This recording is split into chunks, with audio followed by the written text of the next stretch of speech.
Deportiva estamos muy contentos y la verdad me siento gratamente emocionado por tener del otro lado de la pantalla, pues es una referencia en el periodismo hablar de aquí a Fernando Schwartz, maestro, la verdad decir maestro, porque yo cuando te observaba desde niño, ya que estabas en este caminar por el tema de los deportes, pues siempre escuchar a Fernando Schwartz cuando lo veíamos en la cancha del Estadio Azteca para estos trabajos tan importantes, pues gracias por la oportunidad de brindarme poder hacer esta bonita tertulia deportiva. Fernando Schwartz, platícanos para comenzar, pues cómo te ha tocado a ti vivir el tema de la pandemia. Luis Arturo, un placer estar en tu programa. Muchas gracias por la invitación. Pues complicado porque realmente los últimos años, al no tener un programa fijo, pues me la he pasado viajando a coberturas internacionales, a hacer entrevistas, a hacer reportajes. Y bueno, el último que hice fue en enero cuando presentaron a Javier Hernández con el equipo del Galaxy en Los Ángeles. Y ya después había planes para hacer más cosas, pero la tertulia deportiva que estamos platicando el día de hoy, te comento, me llevó pues a hacer todo por Zoom a raíz de la pandemia. Soy un poco hiperactivo, soy un poco inquieto y ha sido difícil estar trabajando desde casa, pero a la vez ha sido enriquecedor contactar gente que de otra manera no verías. Y pues me reencontré con mucha gente del pasado, del mundo del fútbol, del boxeo, y pues salieron muy buenas pláticas, muy buenas entrevistas y simplemente fue adaptarnos a la realidad que estamos viviendo porque pues hay que cuidarse. Bueno, yo quisiera empezar a conocer la vida de Fernando Schwartz. ¿Dónde nació este gusto por la materia deportiva? Y que nos empieces a platicar, pues, cuáles de tus preferencias en las disciplinas deportivas y donde has hecho maravillosas y magníficas coberturas. Gracias, Luis Arturo, por tus conceptos. Pues desde chico me gustaba mucho el fútbol. Mi abuelo no se perdía ningún partido en el Estadio Azteca, en Ciudad Universitario, Ciudad de los Deportes, y el nieto que siempre le acompañaba desde que tenía yo 4 años, 5 años de edad, era yo. Y con la gran fortuna que Enrique Borja y Aarón Padilla, recientemente fallecido, estudiaron la carrera de Administración de Empresas en la universidad con un primo mío, y entonces desde los 6 años tenía yo nexo con Enrique Borja, con Aarón Padilla, saltaba yo de mascota con ellos en el Estadio Ciudad de los Deportes con Pumas, y de ahí empezó mi afición muy fuerte por el fútbol. Pero realmente lo que me cambió la vida y la trayectoria fue en 1971, cuando tenía 11 años de edad, de haber participado en el Gran Premio de los 64,000 pesos en el tema de fútbol mexicano del 69 al 71, incluyendo la Copa del Mundo del 70. Me llamaron a los 2 meses de haberme inscrito y pues de ahí me cambió la vida porque gano 16,000 pesos y me convierto prácticamente en un héroe en la escuela porque se burlaban mucho porque estaba yo muy gordito. Y bueno, pues de ahí comenzó a final de cuentas todo el sueño que ahora vivo y que es una realidad porque a los 14 años de edad, en un evento de la Asociación Nacional de Actores que nos invitó Judy Ponte, que actuaba en Mi Secretaria, y el cantante ranchero Jorge Macías, el de Noches Tapatías, Judy me dio mis clases de teatro. Yo de chico hice 2 monólogos con ella y nos invitaron a la ceremonia de los 25 años en Landa y ahí me encontré a Marco Aurelio Moncada Kraus, que era locutor de Radio Mil y de Mevisión, y me dijo, oye, estás muy chiquito para televisión, pero si quieres, vamos a la radio, te mando con un amigo a la radio. Me mandó con Jesús Domínguez García y de ahí empecé mi carrera en comentando el fútbol en la radio y posteriormente, pues ya todo lo que tú conoces de Televisa, Telemundo, Univisión, ESPN, Fox Sports, más prensa escrita en el Esto, más programas de radio y todo lo que pues ya conoces. Híjole, que es una gran trayectoria y que importante destacar, pues has estado en las mejores empresas de la televisión deportiva, pero bueno, continuando con este viaje, como un programa, por ejemplo, el de la pregunta de los 64,000, pues le puede cambiar la vida a cualquier persona y que veíamos que era icónico para la televisión mexicana. ¿Cómo fue esa experiencia, mi querido Fernando? Pues fue una experiencia única porque tenía yo 11 años de edad. Mi papá tenía que ir de asesor para decir si daba yo o no el zarpazo con Uniroyal para pasar a la siguiente categoría. Y pues me tocaron muchos programas porque la primera vez nada más llegué hasta los 1,000 pesos. Luego fui a otro programa para 2,000 y 4,000, y ya cuando estabas en la cabina a partir de los 4,000, pues era uno cada semana. Entonces aparecí en la pantalla 5 semanas seguidas, lo cual en Canal 2, sábado en la noche, pues tú imagínate, ¿no? Y pues lo recuerdo con mucho cariño porque le llamaba la atención a Pedro Ferriz que un chavo tan niño pues supiera de fútbol y diera las respuestas. De hecho, cuando contesté la pregunta de los 16,000 pesos, el grito de correcto de Pedro Ferriz, yo creo que se escuchó hasta el Zócalo, porque acabando el programa, cuando salió del aire, se acercó conmigo y me dijo: híjole, chavo, pensé que hoy te tronaba y me sorprendiste. Y pues eso lo recuerdo. Ahí conocí al papá de Toño de Valdés, que era la voz comercial, Jorge de Valdés. Conocí a Sergio Boregar, otro gran locutor comercial, don Pedro Ferriz Santa Cruz, Rebeca López, que en ese tiempo era la modelo y era muy famosa por el programa de Max Factor. Y bueno, pues ya estar rozándote con esa gente y a mi edad, pues fue algo que ni yo me creía, aunque déjame decirte que de más niño ya había yo concursado en Siempre en Domingo en los premios de Editorial Novaro, y ya había concursado en Pampa Pipilsin con Neftalí López Páez en el desaparecido Canal 8, que luego se fusionó con Televisa, que era Televisión Independiente de México, y ya había ido también al programa de Las Meriendas con Chabelo. Entonces ya siempre me gustó estar ahí de metiche. Pero me parece que es la historia pura de la televisión mexicana, esos tipo de programas, y que desde allí, desde esas trincheras, pues tú, me parece que te empezó a entrar con ese gusanito para poder participar en el tema deportivo. Pero bueno, aparte de que lo que nos comentas de que participaste en el fútbol, pero como me parece que tener tanto conocimiento desde niño, pues eso te hace una persona excepcional, mi querido Fernando. No, pues gracias. Digo, todo empezó por el fútbol, pero realmente cuando entré yo a Televisa, pues ya cuando estás en un noticiero, pues hay que aprender de todas las disciplinas deportivas, y ahí aprendí de todas. Tuve la fortuna, yo ingreso a Televisa un 28 de agosto de 1977, y al siguiente fin de semana ya estaba yo conduciendo la sección deportiva de 24 horas de los sábados con Virginia Lemet, que pasaba terminando la función de boxeo de la Coliseo. Los sábados en la noche había boxeo a las 9:30 de la noche en Canal 2, y hasta que terminaba el boxeo 11:30, 12 de la noche, entrábamos con el noticiero. Entonces, pues ahí aprendí a manejar todos los deportes, y tuve la gran fortuna que para 80, cuando iban a ser los Olímpicos de Moscú, me mandaron en febrero, que era pleno invierno en Moscú, a hacer unos reportajes con Félix Cortés Camarillo, periodista muy reconocido, pero muy estricto, muy exigente, una verdadera fiera.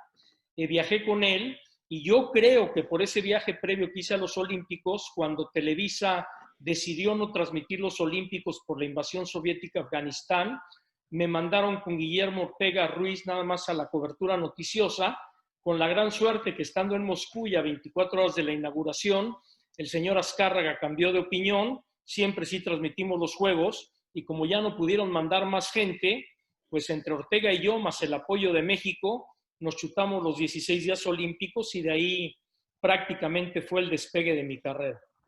Que ahora sí, como que dice que así como va la situación, debes de asumir los compromisos, y eso genera, es como una medición para ver de que estamos hechas las personas. Pero bueno, ese, como lo comentas, es el primer andar en el tema deportivo. Y pues platícanos, Fernando, de esa historia tan maravillosa, el fútbol, Televisa, todo ese tipo de cuestiones que viste, eras la parte importante de la selección nacional por muchísimos años. Pero bueno, platícanos, Fernando, todas esas experiencias. Bueno, realmente, pues en el fútbol yo debuté en cancha, primero en televisión y después en radio, lo cual siempre era al revés. Debuté en un partido Toluca-Monterrey en el estadio de la Bombonera llamado hoy Nemesio 10. Narraban ese día Rogelio Esquerra y Roberto Hernández Jr. Y pues yo con mis 17 años ahí haciendo cancha, y pues de ahí creé la especialidad de reportero de cancha, porque fui de los primeros que me tocó hacerlo ya con cámara en la cancha. Antes nada más era con audio, y duré muchos años como reportero de cancha. Mis fines de semana eran jueves, viernes, sábado y domingo en cualquier cancha de la República, y Regrésate corriendo para hacer acción, que fui fundador de ese programa, que es idea de Emilio Díez Barroso, de que dijo, nadie los quiere ver ustedes a cuadro, la gente quiere ver acción, por eso se llamó Acción, y me tocó ser el que redactaba con otros compañeros los guiones, manejaba yo la tituladora y aparte salía al aire. Y en el fútbol pues fui escalando, llegué a narrar, llegué a comentar, estuve de reportero de cancha, que es lo que más me gustaba, porque en la cancha el fútbol se vive totalmente diferente. Y aparte, pues también reporteaba en la semana los equipos de fútbol, iba a hacer entrevistas con los jugadores.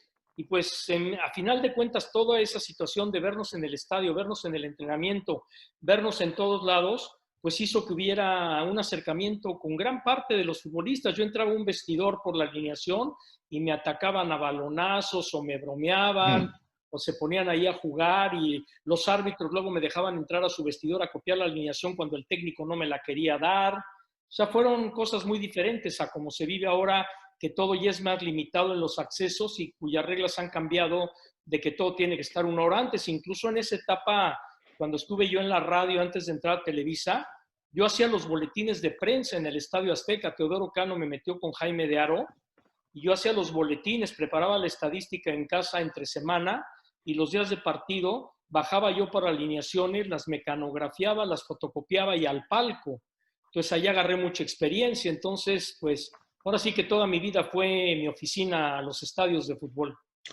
Híjole, qué bonita experiencia. Y, por ejemplo, para ti, ¿qué significa el Estadio Azteca, mi querido Fernando Schwartz?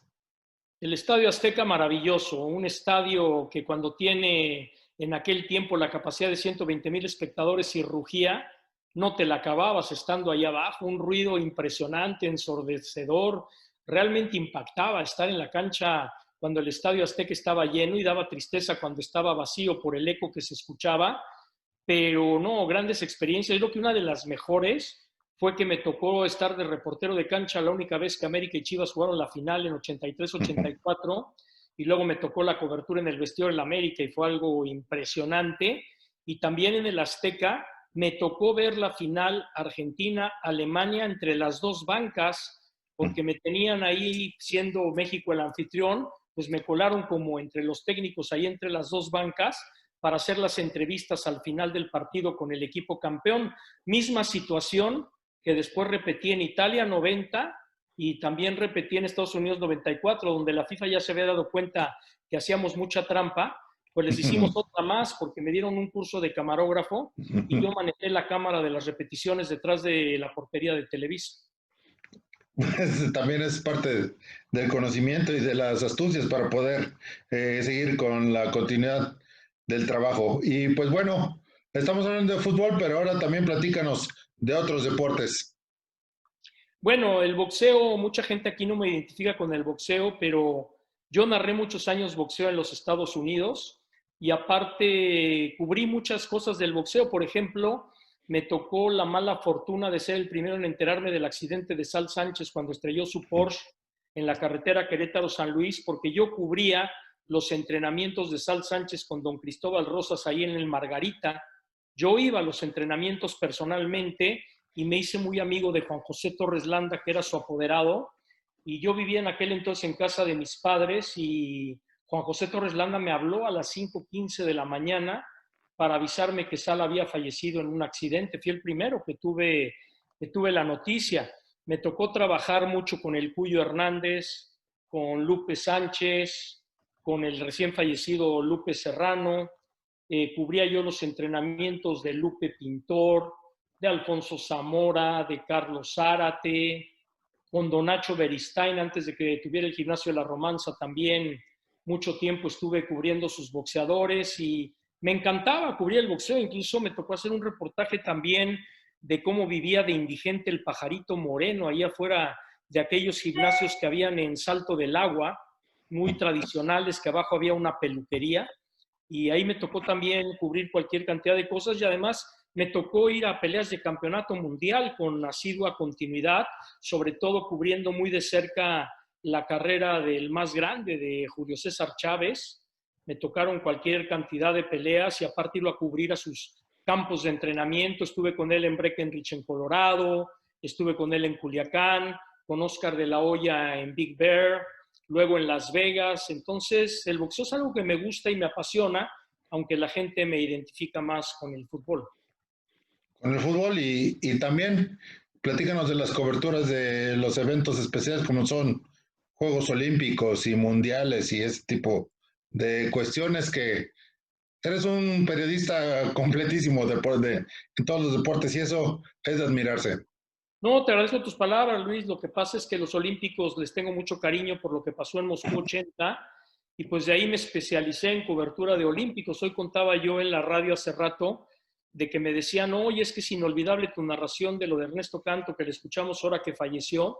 Y yo les decía, es que a mí me mandaron al estadio no tanto por la narración. Sonia Alarcón es quien debía haber estado en la narración y lo mandaron al circuito.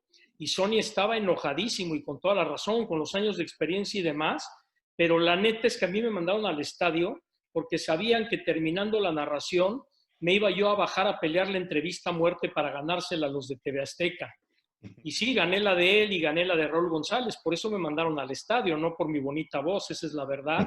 Y tuve la fortuna de narrar esas medallas, también tuve la fortuna de narrar cualquier cantidad de eventos en Seúl 88, en Barcelona 92, en Atlanta 96, toda aquella madrugada con el famoso atentado que hubo en el Parque Olímpico y que fue mi receso de Olímpicos, porque yo salgo de Televisa poquito antes de los Olímpicos de Sydney 2000 y volví a los Olímpicos en Londres 2012 en la cobertura de ESPN, luego en Fox en Río de Janeiro, e iba a estar yo en Tokio ahora con Fox, pero esperemos el año entrante a raíz de la suspensión, y a la par pues también me especialicé en Olímpicos de invierno, porque me mandaron a Olímpicos de invierno desde Calgary 88 y con la ventaja de que para cambiar el calendario, que no fueran en el mismo año invierno y verano, empezaron a hacerlos cada 2 años para poder separar el calendario. Entonces, por ese factor, me tocaron 4 Olímpicos de invierno, 88 en Calgary, 92 en Albertville, 94 en Lillehammer y 98 en Nagano. Y toda la prensa europea y hasta los deportistas decían, ¿qué hace un mexicano acá si en México no hay ni nieve? Y había que prepararse, estudiar las disciplinas, meterte a conocer a los atletas, pelearte ahí en las zonas mixtas con los europeos en la nieve para tener las entrevistas y era algo padrísimo, algo que tampoco, pues, puedo decir que no me haya gustado hacer. Sí que importante, como tú bien lo comentas, en deportes que México en los últimos años ha hecho algunos papeles, que ha habido atletas, pero por muchos años México ni figuraba en este tipo de situaciones. Pero bueno, la siguiente pregunta que yo me gustaría eh, preguntarte es, tú siendo una referencia en el periodismo, ¿cuál sería tu opinión que en la actualidad ya cualquier persona que toma un buen teléfono celular, pues siente que ya tiene la capacidad para poder realizar un trabajo, un reportaje, alguna cuestión? Pero ¿qué decir tú como un gran ejemplo, una referencia? ¿Qué le podemos decir a estas nuevas generaciones? Que sean responsables y que no por tener todas las ventajas tecnológicas que nosotros no tuvimos, piensen que con eso ya están hechos. Yo, por ejemplo, critico mucho y lo he dicho muchas veces, que a un reportero hoy le dicen, oye, mañana se enfermó el conductor del noticiero y vas tú a conducir. Conducen el noticiero y al día siguiente les dicen, oye, te toca cubrir el entrenamiento de la Chiquita González, por poner un ejemplo, y el tipo dice, no, yo ya soy conductor, yo no soy reportero. Y yo creo que ser reportero lo tienes toda la vida, así llegues a escalar lo más alto. Jacobo Zabludovsky tenía una frase que yo siempre pongo de ejemplo. El que no se ensucia los zapatos no sirve para esto.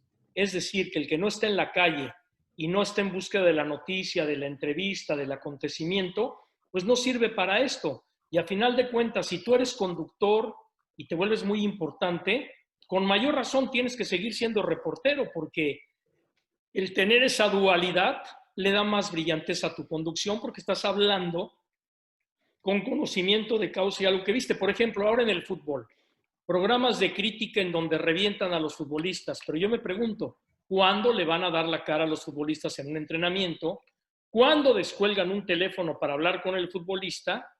Pues entonces estamos perdidos porque tú tienes que ir siempre hacia tu fuente de información para que toda esa información la reflejes al aire. Y que muchas veces, por ejemplo, como bien lo estás comentando, en las mesas de análisis, pues los que ya se convierten los protagonistas son los mismos futbolistas. Entonces, también no está, me parece que no, el tema de la información, pues no le hablan a los compañeros, porque al final de cuentas son compañeros de profesión o alguna cuestión así, y muchas veces a los verdaderos periodistas, pues ya no se les toma mucho en cuenta, ¿no? En este tipo de mesas de análisis. Sí, porque ya se vuelve más show y todo. Yo estoy en contra de eso, la verdad. Se habla de todo menos de fútbol, esa es la gran realidad. Y a mí me gusta más lo periodístico, me gusta estar en interacción con los protagonistas, me gusta ser más analítico y me gusta ser más justo porque ellos no tienen una forma de defenderse. El futbolista es noble como cualquier otro deportista. Ellos se molestan cuando te metes en su vida privada y con toda la razón, pero mientras tú juzgues lo que pasa en el terreno de juego, en la acción, ellos entienden de que eso es válido, porque muchos me dicen, no, es que tú eres muy amigo de muchos y entonces eres muy débil. No, uno puede ser amigo de ellos, no pasa absolutamente nada, siempre respetando la línea de tú juegas, yo critico y punto. Pero la amistad va más allá de un juego de fútbol o de una crítica. Así es, y pues bueno, la siguiente pregunta sería, Fernando Schwartz, un personaje conocidísimo en todo el medio del deporte y en todo el medio en general, pero ¿cómo es esa relación en tu caso que tienes muchísimos vínculos con los protagonistas de la acción, el deporte? No, muchas veces es difícil, como lo comenta el tema de un análisis, que digas, no, porque lo conozco, es mi amigo, no voy a comentar, pero ¿cómo hacer para seguir manteniendo esa objetividad y esa veracidad? Pues no siendo grosero, si algo te golpea en la vida, es cuando eres grosero. Si a final de cuentas lo haces con educación, no tienes por qué tener algún problema. Yo he tenido mis buenas conversaciones de repente con Miguel Ayun, tuve una fuerte discusión por alguna situación y tan amigos como siempre. Con Memo Ochoa me llegó a pasar casi en el principio de su carrera y tan amigos como siempre. Con Javier Hernández creo que alguna vez tuvimos una pequeña diferencia, pero nada que no nos permita seguir con nuestra buena relación fuera de su ámbito y fuera del mío. Y yo creo que, pues para mí es un orgullo, la verdad, y lo digo sin cuestión de ego ni de protagonismo, pues me da mucho gusto que a mí la mayoría de la gente me conteste el teléfono y eso, a final de cuentas, pues te da una ventaja sobre los demás porque tienes el acceso directo con la gente en el momento importante y en el momento adecuado. Por ejemplo, de Javier Hernández, pues me tocó en fortuna hacerle la primera entrevista en Manchester United y Ferguson no quería, tuve que le hicieran entrevistas que porque estaba muy joven y yo hablé con la jefa de prensa bastante dura del Manchester United y yo le dije, no, pues cuando den entrevistas nada más tómame en cuenta, le digo, y pregúntale a Javier quién soy yo y él te va a decir. Y lógicamente Javier me recomendó muy bien y en enero, cuando la iban a dar hasta abril, me la dieron en enero. Luego tuve con él la primera entrevista en el Bayer Leverkusen, tuve la primera entrevista con él en Real Madrid, tuve la primera entrevista ahora en Sevilla, así que pues yo agradezco mucho el tener esas situaciones, o por ejemplo, cuando te bloquean en selección el que entrevistes a los jugadores porque no tienes derechos, tú imagínate, previo al Mundial de Rusia, coordinar una gira europea por alrededor de 7 ciudades con 13 jugadores y hacerla en 10 días para que todos estuvieran en hora, en tiempo y en momento, y aún con modificaciones sobre la marcha, fuimos la única cadena que tuvimos a los 13 completitos. Entonces, pues son cosas que a final de cuentas te da satisfacción y es por la buena relación que uno lleva con ellos. Y así es lo que tú bien comentas, el respeto, eso genera buenas relaciones. Pero bueno, esta siguiente pregunta a lo mejor puede causar un poco de nostalgia y muchos recuerdos, pero cuéntanos para ti lo que significa que diga esta palabra, Jacobo Zabludowski. El maestro, muy estricto, muy duro, pero de muy buen corazón, era muy regañón, porque yo entré en el cambio generacional y se le iban los reporteros antiguos y como que no confiaba mucho en los jóvenes, pero pues yo siempre le demostré carácter, tuve mis entres con él, por ejemplo, un día me mandaron a hacer un reportaje de Ciudad Cooperativa Cruz Azul, porque cumplía años Cruz Azul, llegué a su oficina, le enseñé el reportaje ya armado y me dijo, no, esto no me gusta, esto no sirve, no sé qué, y yo muy envalentonado, valiéndome gorro que fuera Jacobo Zabludowski, le dije, pues yo ya lo hice, si quiere páselo y si no quiere tírelo. Y me salí. Y me dicen que cuando me salí dijo, solamente por los pantalones de como me contestó lo voy a meter, por ejemplo. Y luego una vez me tiró el script a la basura como 8 veces en 78 y me dijo que si quería yo estar en Grandes Ligas me comportara como Grandes Ligas, no como en el kindergarten. Y ese día me trajo asoleado. Es más, la sección para el noticiero de Estados Unidos le hice una seña al director de cámaras y la corté a la mitad porque ya no aguantaba. Y luego me faltaba el noticiero de México y termino y me dice, ¿ya te vas? Pues sí, ya me quiero ir. No, pues espérate a que acabe el noticiero y ven conmigo a mi coche. Dije, puta, es la última del día. Y fui con él a su coche y esto te lo platico porque eso te habla del buen corazón que tenía. Me dijo, oye, te quiero ofrecer una disculpa. Dice, hoy se me pasó la mano contigo, pero te quiero decir por qué. Dice, hoy falleció Paco Malgesto. Paco Malgesto era amigo mío y lo vi en el hospital medio antes que falleciera y me quedé muy impresionado. Así que te debo una disculpa porque hoy me desquité contigo. Ese era Jacobo. El gran Jacobo, y pues bueno, también qué significa 24 horas, mi querido Fernando. La mejor etapa de los noticieros de la televisión en México y ser titular de 24 horas era la gloria, era lo que todo mundo aspiraba y el haber llegado a conducir la sección cuando tan solo tenía 20 años de edad y de suplente desde que tenía 18, híjole, totalmente indescriptible, todo el mundo te paraba en la calle, todo el mundo se te acercaba en los restaurantes. Recuerdo que una vez estábamos en una boda cuando recién se devaluó el peso y Jacobo me dijo, ya me voy, tenía cola en su mesa a preguntarle qué iba a pasar con la devaluación del peso. Y a mí me pasaba en los eventos sociales que tenía cola para preguntarme qué pasaba con el América. Entonces, era tal la fuerza del noticiero que llevar la vida privada era bien complicado, pero a la vez era una satisfacción porque todo el mundo decía en aquella época, me acosté con Jacobo y me levanté con Ochoa. Sí, tienes toda la razón. Y pues bueno, si nos puedes contar de una manera breve tu paso en los demás empresas noticiosas que ha sido importante, que has tenido también grandes logros, pues sí, que nos contaras un poquito de esa historia. Te la platico muy rápido. Estuve en Televisa 23 años, del 77 al 2000, por 2 asaltos que me sufrí yo y uno que sufrió mi ex esposa.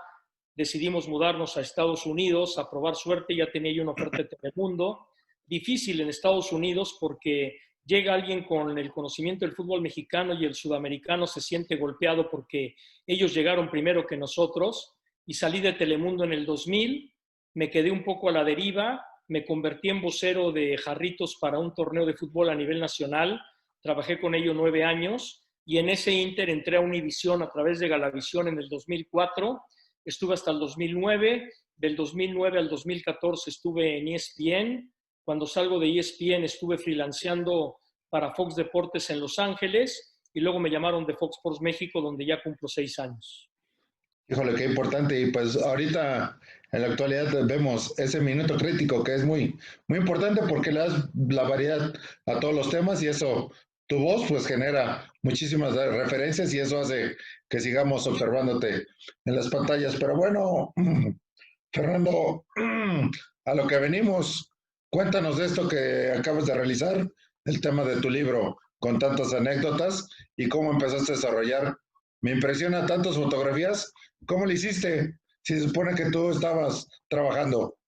Pues trabajaba y ponía a alguien que tomara las fotos, la verdad que a final de cuentas es lo que te queda de recuerdo, ¿no? Y pues antes era con rollos fotográficos, perdí mucho en mudanzas, pero digitalicé la mayor parte, creo que conservo el gran acervo de la mayor parte y pues empecé a publicar de repente en Facebook historias.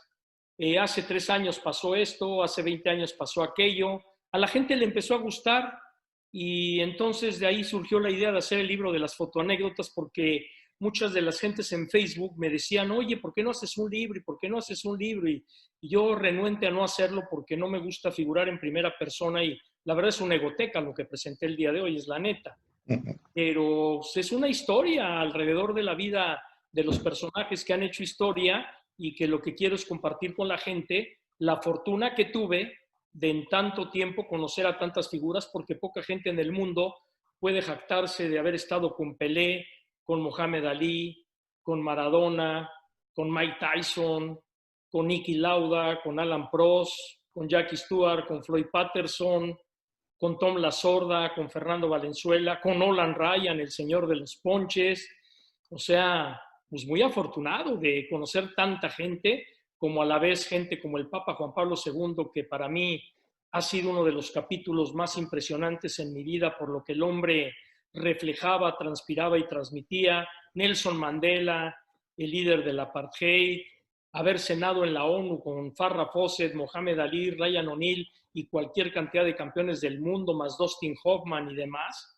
Bueno, son cosas que no pagas con ningún dinero del mundo, y esta profesión me ha permitido viajar por todos los continentes y estar con los personajes que han hecho la historia, y eso pues es una huella indeleble que te queda para siempre.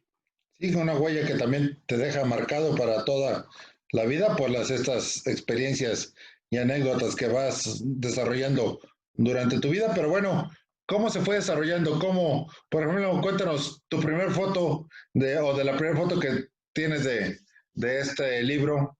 ¿Te acuerdas cuál fue? La que dijiste, primero esta. Lo que pasa es de que no sabíamos si hacerlo cronológico o hacerlo por temas. Y decidimos hacerlo por temas porque lo cronológico aburre. Pues sí, la primera foto que tengo que escoger es la de la cabina del Gran Premio de los 64,000 pesos a los 11 años, porque de ahí empieza toda la historia y es cuando mi vida cambia para dedicarme a esto. Yo iba a estudiar para químico industrial, imagínate, y a final de cuentas el Gran Premio me cambia la vida. Y pues de ahí empezamos a escoger. Tengo todo separado por carpetas en abecedario y todo. Y lo primero fue separarlas por folder de deporte, de inicio, de colegas, de grandes personajes, etcétera, etcétera, y de ahí empezarle a dar forma.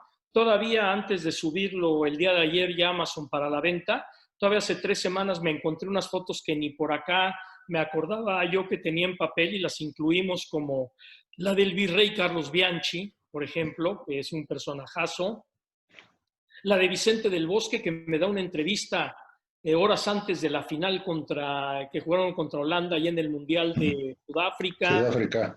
y ese tipo de situaciones. Y logramos recorrer un poco el libro y ajustarlo para lograr colocar esas fotografías. Cuéntanos en esta primera etapa cómo podemos adquirir, pues sí, vamos a decir que es una joya del periodismo deportivo. No, te agradezco tu concepto, Luis Arturo. Por ahora estamos en Amazon, que Amazon es plataforma mundial, a través del sistema de Kindle, que bajas el libro y lo lees en Kindle en cualquier tableta digital.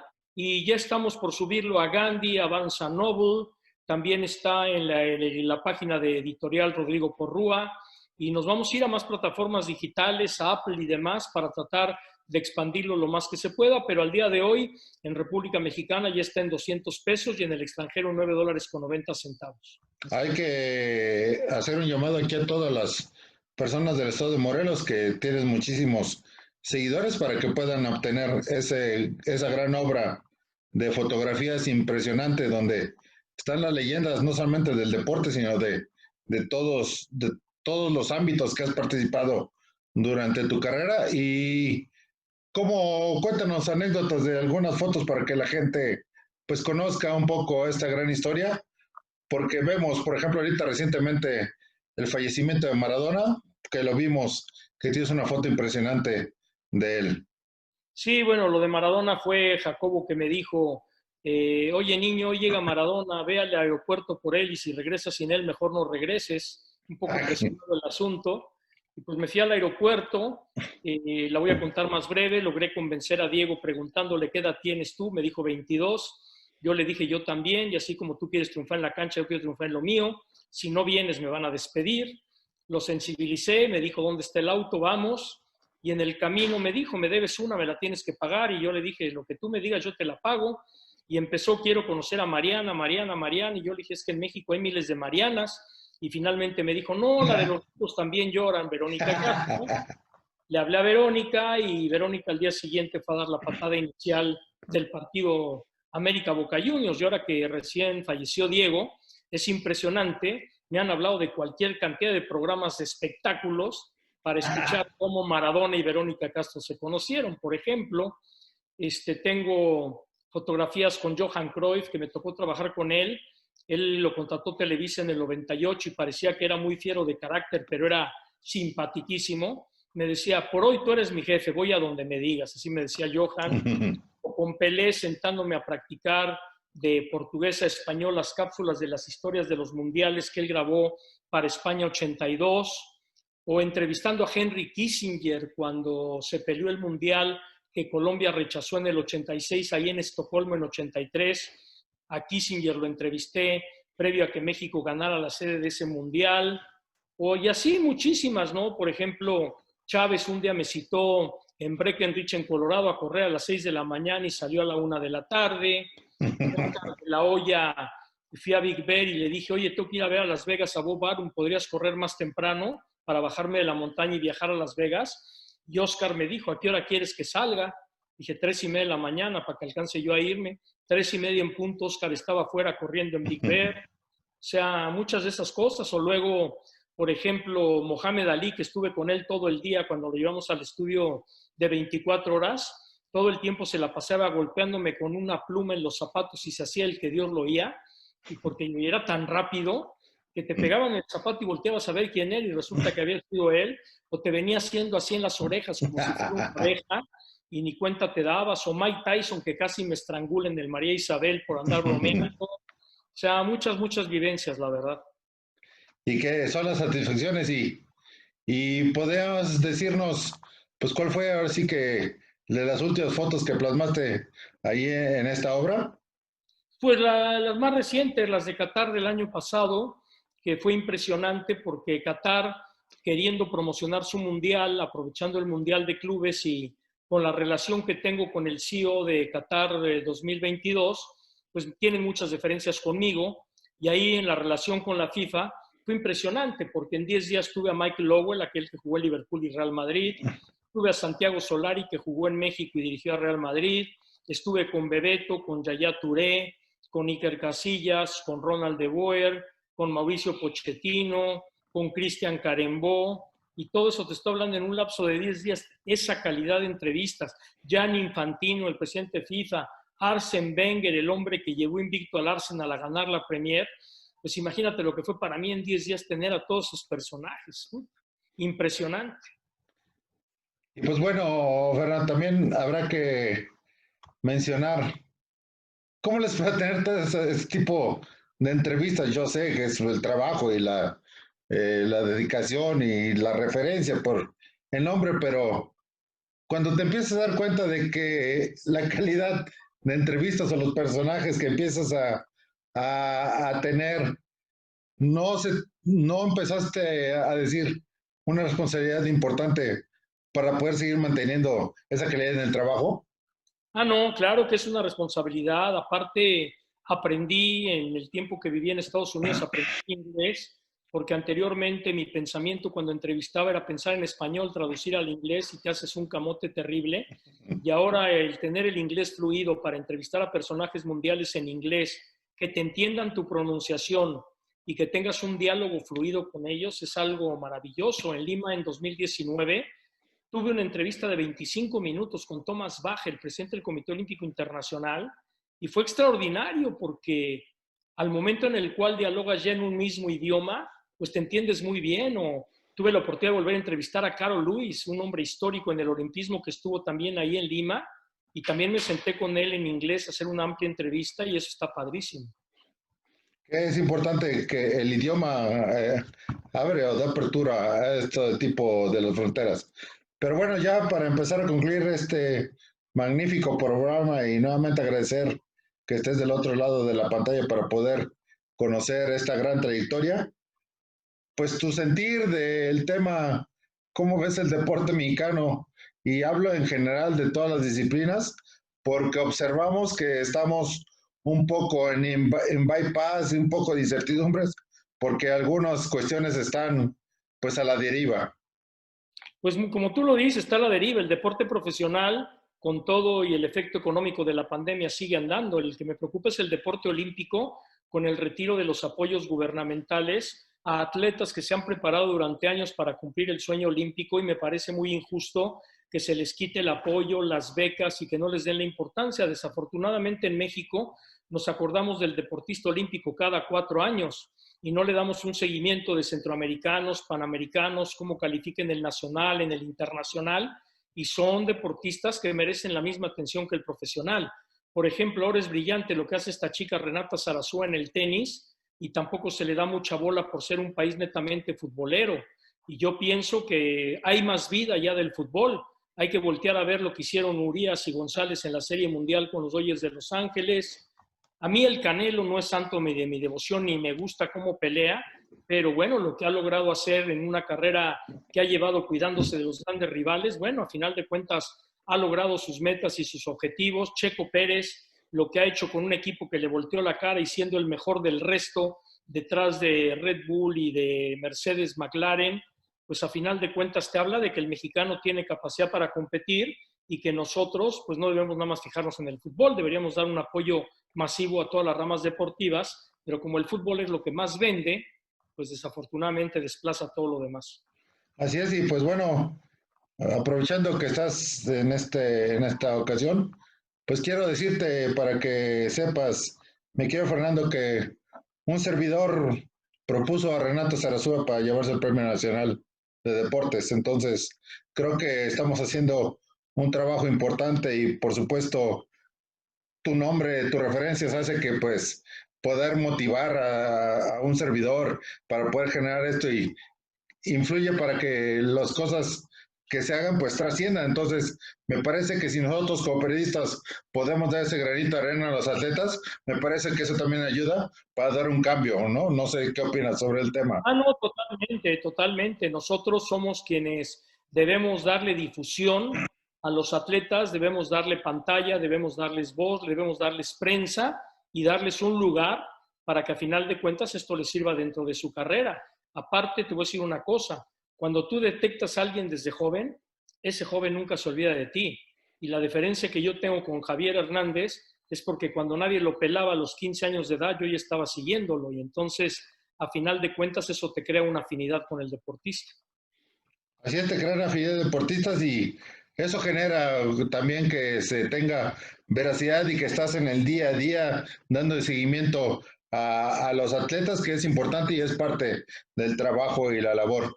Pues Fernando, nos gustaría escuchar de todo lo que realizaste para la recopilación del libro, ¿con qué te quedas? ¿Cómo te sientes? Y cuéntanos la anécdota más importante y la que te deja marcada que dijiste, este libro me quedo con toda la satisfacción por este punto. Pues me quedo con la satisfacción de, ahora sí, como decía el Chavo del Ocho, que sin querer queriendo se logró juntar a lo largo de los años todas estas fotografías. Me siento bien de poderlas compartir al público, porque nosotros sin el público y sin el aficionado no somos nadie. Nosotros trabajamos, ganamos un sueldo, sí, pero a final de cuentas el reconocimiento de una carrera te lo da la gente, no te lo das tú mismo. Tú pones el esfuerzo y la gente te cataloga. Y esta obra pues va dedicada a toda aquella gente que me ha criticado para bien o para mal, eso no importa, porque al fin y al cabo, mientras hablen de ti, que hablen bien o que hablen mal, pero que sigan hablando, porque el día que no hablan de ti, ya no existes. Entonces, me quedo con eso, no hay ninguna presunción, si es una egoteca, así lo he manifestado y lo sigo manteniendo, pero una egoteca que quise compartir con el público y no me voy con una anécdota porque cada una tiene su lugar, cada una tuvo su momento y cada una tuvo su respeto. Claro que la de Pelé cuando lo entrevisté a los 15 años, esta que te platiqué de Maradona, cuando Jacobo le dije, hoy me gradúo de la prepa, no vengo al noticiero y me dijo, vas, te gradúas y regresas. O sea, cualquier cantidad de cosas que me han tocado vivir y que me considero un afortunado de haberlas plasmado en este libro por ahora en versión digital. Pues bueno, yo lo único que te suplicaría de colega a colega es que la egoteca nunca termine, que la egoteca nunca termine, que la egoteca siga porque es un gran legado que nos estás dejando a todos nosotros y pues bueno, me da gusto y te agradezco nuevamente el poder compartir estas grandes anécdotas y esta gran historia de vida, la verdad es importante. Fernando, no sé si nos gustaría dejar un mensaje final para dejar un testimonio muy bonito y muy digno aquí en Tertulia Deportiva. Con todo gusto, a toda la gente que escucha Tertulia Deportiva, recuerden que el deporte es lo menos importante de lo más importante, es algo lúdico, es algo que nos distrae de las presiones cotidianas que todos vivimos con cualquier situación que pasa alrededor de nosotros, y pues yo les pediría nada más que le vayan a uno, le vayan al otro, pero siempre con respeto al rival como se respeta en la cancha. Así es que haya un importante fair play. Fernando Schwartz, la verdad agradecido y a la vez emocionado de poder participar en una muy buena entrevista en Tertulia Deportiva. Conocimos una parte de la historia y lo que está realizando por este libro magnífico. Hay que invitar a las personas que empiecen a compartir las transmisiones para que conozcan dónde pueden adquirir este libro, como lo comentas en las plataformas digitales, y pues te agradezco personalmente esta referencia para poder conocer a esta gran leyenda del periodismo deportivo. Pues Fernando, te agradezco muchísimo la oportunidad, estaremos en comunicación y por supuesto aquí en Tertulia Deportiva siempre vas a tener un gran espacio. Fernando, muchísimas gracias. Gracias por tu amistad, gracias por la invitación y suerte en Tertulia Deportiva. Muchas gracias. Pues es así como concluimos una importante entrevista con el gran periodista deportivo Fernando Schwartz. Sigan al pendiente de nuestras transmisiones y nos veremos muy pronto. Muchísimas gracias.